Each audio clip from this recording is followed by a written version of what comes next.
frumpy, dowdy, dull, drab, old-fashioned, unfashionable. You don't care about yourself. You've given up. Now that I've gotten your attention, I want to give you 10 very manageable ways, very small little tweaks you can do to your outfits to take them from frumpy to fashionable, or from awkward, which is probably a more accurate term, to awesome. If you are new here, hi, my name is Marnie, and this is my 15th year on YouTube. So while by no means am I a fashion expert, I've gotten very comfortable sharing my opinion on YouTube about fashion tweaks, fashion fixes, how I like to dress, and how that might help you if you're like me and you're standing in your closet going, I have nothing to wear, or maybe even a worse feeling, you put the outfit on and you think, I thought it looked good, it doesn't look great, how do I fix it? Well, I have 10 ways for you to do it. Some of them are even free, so let's check them out. And for those of you that are not new here, keep watching to the very end where I will admit that I was wrong about something and totally contradict myself. Not something I do very often. My husband is probably gonna want this memorialized for all time. Tip number 1, avoid poorly fitting clothing. Now, I think we all want to avoid clothing that is too tight. You don't want to look like you're a biscuit busting out of a can. That one's easy. But at this time of life, and I am 52 years old, I find myself wanting to go for the loose fitting, baggy clothing. And oversized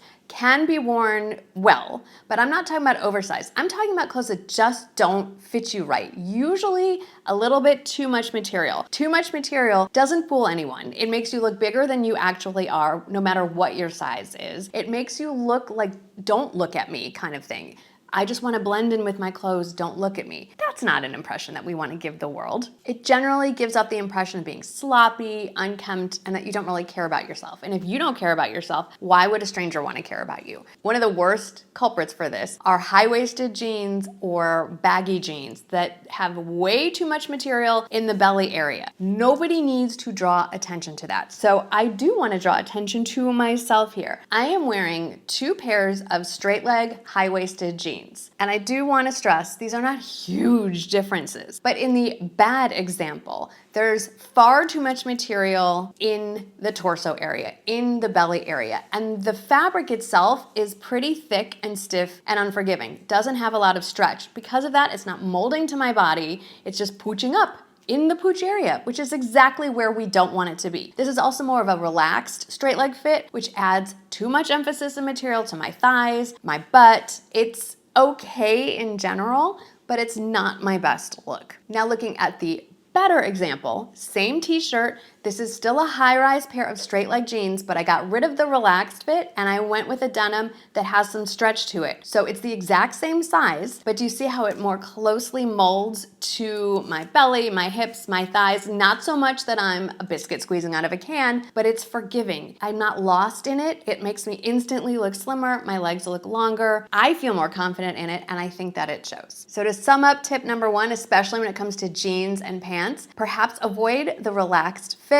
Look for denim that isn't as thick and has a little bit of give to it. It holds you in where you need to be held, but doesn't have that excess fabric around the lower belly. And a mid-rise is probably a little more forgiving than a high-rise. Tip number 2, all sneakers are not the same. Big trend is to wear white sneakers with everything, not just workout gear, with pants, with skirts, with dresses. You get the idea. But not all sneakers are the same. One pair of sneakers is clearly an athletic shoe and meant to be worn for working out, or maybe sometimes athleisure wear. I am talking about fashion sneakers or walking pair of shoes. These are the ideal. So what you are looking for in this case is to avoid the big, chunky athletic sole unless you're actually working out. It draws the eye down, it makes your feet look big, it makes your lower half look heavier. What you ideally want to look for in a white sneaker or a beige, ecru, off-white, or even all black sneaker is what they call a low rise, where it dips well below the ankle bone. It's a more slimming effect. These are meant to be walking shoes. These are not workout shoes. One other factor you're going to look for in a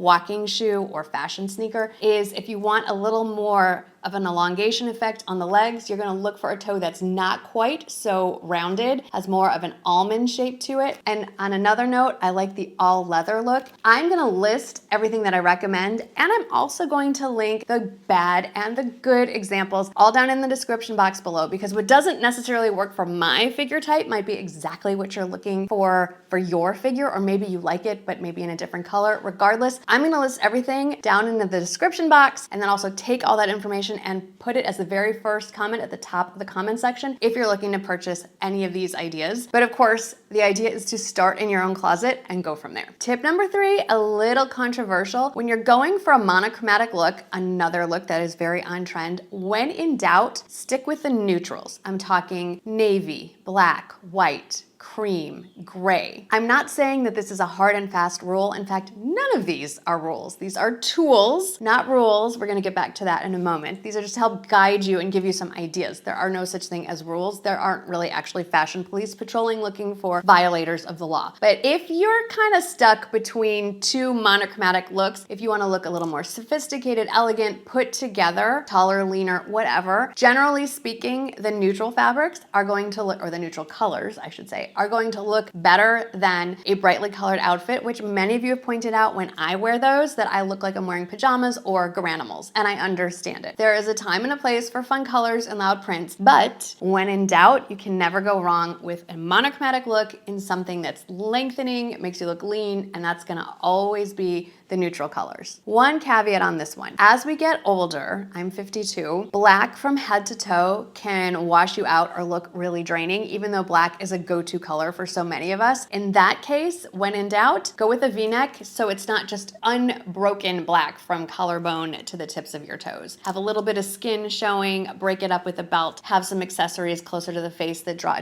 attention away from all the unrelieved black. That's my little extra tip on that one. I actually had one more thing to say on this monochromatic look. The other reason why I say to go with the neutral colors over the brights is when you're shopping for more budget-friendly pieces, which I do all the time. I'm thinking specifically about Amazon. The brighter colored fabrics can definitely look cheaper, and they are cheap, all of them, but you don't want to look like you're wearing cheap clothes. The brighter colored pieces can show less quality more easily than those that are more neutral colored. Tip number 4, and one I honestly struggle with to this day, get the length of your pants right. Too short pants, really crop pants that hit you at the widest part of your calf are just unflattering. I have made this mistake myself. It is why I am not a fan of capri pants. They are really tough to pull off. And pants that are too long, again, look sloppy, frumpy, odd, like you're wearing somebody else's clothes, like you don't know how to dress yourself. There is that sweet spot. Now, currently the big trend is to have a slightly cropped where it's an inch or so above your ankle. It's tricky to figure out. A friend of mine has put up a couple of really helpful videos on her Instagram account on how to figure out that perfect length for your jeans specifically. So I'm gonna link to those videos down below because she goes step by step on how to measure it and all that and how to figure it out. I also am gonna link to my favorite pair of scissors that I use to doctor these jeans in particular. In this example, I am wearing the exact same pair of jeans. They're both by the brand AG. They're both the slouchy slim ex-boyfriend style. One is a darker wash, one is a lighter wash. One I've already hacked with the scissors. I haven't frayed them perfectly just yet, but one is the full length that they came in, and it's just an awkward length. It doesn't quite work. It's not horrible, but when you're looking at them side by side, one looks a little bit better. I will say that the top I'm wearing does go better with the dark wash, but I wanted it to stay the same across, and it was really hard to find two of the same pair of jeans in my closet, one with the right length and one with the wrong length. So hopefully this works for you. These next 2 tips are 100% free, and you can change your outfit up in half a second. Tip number 5 is stand up straight.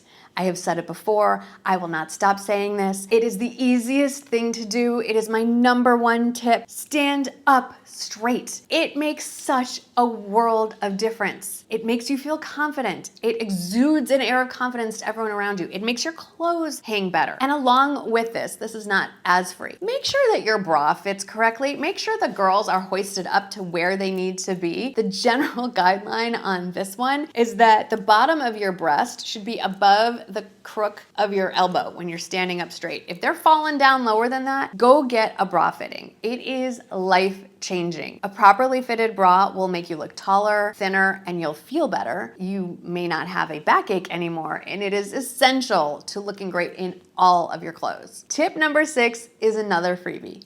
Smile. So many of us have noticed that the Walmart models on their website have the resting bitch face. They are not helping to sell their clothes. I love Walmart clothes. If you're not new here, you know this, but it's kind of hard to get past the just resting bitch face. It makes you look mean, tired, unapproachable, and generally speaking, we instinctively mirror on the inside what we're projecting on the outside. So if we're just walking around scowling or with a downtrodden face, that's how you're gonna start to feel on the inside. If you walk around with a smile on your face, you're approachable, you're friendly, you feel that inside. Does that mean you walk around with a big grin plastered on your face? No, but practice just a gentle smile on your face. It might not be your default resting face. It's honestly not for me, but after a while it becomes second nature. Smiling is also contagious. So it's not only gonna improve your outfit, but it's gonna improve the world around you. Tip number 7, add accessories. Obviously things like earrings, a necklace, bracelets, belts, a handbag, all of these can just add to what's a good outfit and make it a great outfit. Not everything has to be from terrible to amazing. These are tweaks. These aren't gonna be life-changing hacks here. I just wanna show you here the step-by-step process that I actually put together to go out to dinner with friends the other night. I love the outfit as is, but just adding a nice basic pair of gold hoops, a necklace that isn't huge, but it has some nice interest to it, and then those bangles, it just brings another level to the whole outfit. I also want to add that makeup is definitely an accessory, and a decent color lipstick and a little bit of mascara goes a long way. Tip number 8, get the proportion and balance right. This is similar to my first tip about poorly fitting clothes, but in this case, I'm not talking about the fit. I'm talking about balance. You want to wear an outfit that generally is broken up into thirds. Your top half pretty much being 1/3, your bottom half being 2/3. You don't want something that cuts you straight in half. Nobody's proportioned correctly that way. So some ways to add balance. Easy one, tuck in your shirt. We all love a relaxed fit, untucked shirt. But if you want to tweak the outfit to the next level, tucking in your shirt brings you back to that 1/3, 2/3 rule. Your legs are going to look a lot longer. Adding a little definition also helps. Popping up a collar, opening up that V-neck is also elongating. We're going to get to collars in just a moment. And another thing that is a super easy fix, roll up the sleeves. So if you leave your sleeves all the way down to your wrists, whether it's buttoned or just,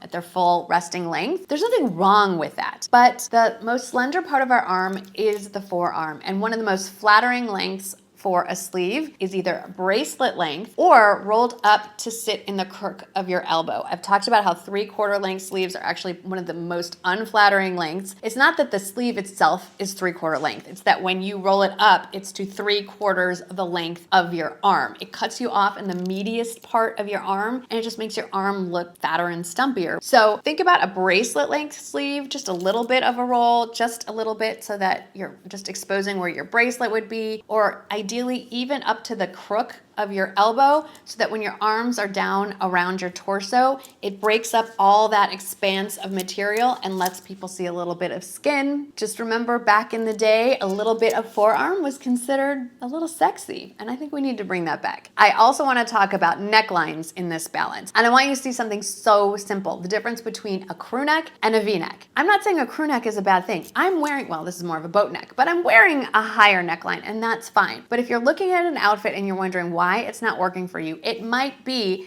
it's just too much material right here, and it's pulling the eye too much to in the middle. It's making you look a little truncated. A V neckline, and it doesn't have to be down to your navel, but a little bit of skin exposure up here draws the eye, makes you look longer, thinner, slimmer, generally the look that we're trying to give, and kind of breaks things up. The human eye likes to have different things to look at. So in this example, I'm actually showing the same sweatshirt from the same line, one in a V-neck and one in a crew neck. The crew neck's great. I love it. Obviously, I bought it. I wear it all the time, but I also got it in a V-neck, and I think it's a more flattering look on me. Tip number 9. 9 and I did a whole video on how to do this specifically in the summer when it's really hard to add a third layer. And by this, I mean your top is one layer, your bottom is another, and generally a third layer is just an added piece of visual interest. In the summer, it could be as simple as a scarf tied around your neck or a lightweight linen jacket or cardigan draped over your shoulders. It can be a crossbody bag. It can be a longer necklace. It's just something to break up just a basic top and a basic pair of pants, or even not so basic. It's that third layer. It just gives you that little extra something. So easy to do. I'm sure you have a million things in your closet. And the easiest and my most favorite way to do it in the warm weather is a crossbody bag. Obviously, this is only gonna work if you're walking around outside with your handbag, but for me, that is the ultimate fashion accessory that's also incredibly useful because then it's a way for you to carry all your stuff and it's part of your outfit. My second favorite way is to drape a sweater around your shoulders or on your shoulders. This is a classic preppy look that has been around for decades. I mean, probably early 20th century. It has just been a go-to for men and women for a very long time. It almost functions as a necklace. It adds a little bit of visual interest. And if you're like me and you live in Texas where it's 100 degrees outside and 60 degrees inside, you're gonna need that sweater when you go inside. And now we're on to tip number 10, and this is where I have to eat a little crow and admit that I was wrong. So a few years ago, I did a how to not look frumpy and old video, and I think it's right around 3 million views. For me, that is a viral video. And I said something to the effect of, we are not seasons, we are not stuck in one color family, we can wear whatever color we want. And generally, I kind of am still holding to that, but I wanna edit that just a little bit. I had my colors done this year, and I will admit that I pretty much did it to prove a point that I was right. And by the end of my color analysis, I was happy to admit that I was wrong. Yes, there are colors that definitely look better on me than others. For example, my season is, I believe I'm a cool summer. So I can wear black, but I look better in navy. I can wear white, but I look better in off-white. And as the very wise woman who did my colors told me, these are tools, not rules. You can still wear whatever you want that makes you happy. But if you're going on a special date or you want to look exceptionally well, maybe you're doing a presentation at work, try to pick the colors that definitely are in your season and look better for you. But here's where I'm sticking to my original statement. Many of you who were outraged at my statements in that video 3 years ago said I got my colors done in my 80s and I've been wearing them for,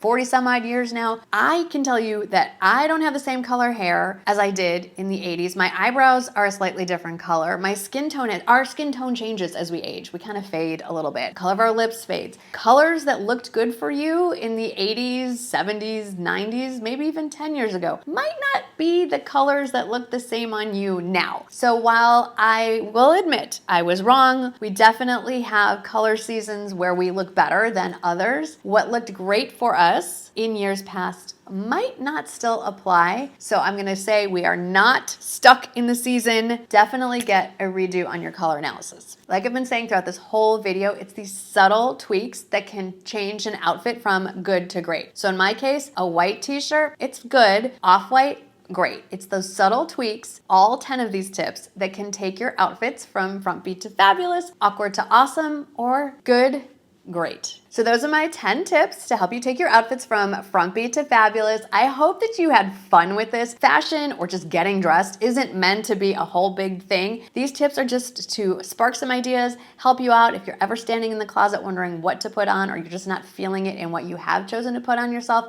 I'm here to help. I'm here to have fun. So if you like this video, please don't forget to subscribe before you leave. Thanks for hanging out with me today, and I hope to see you in the next one.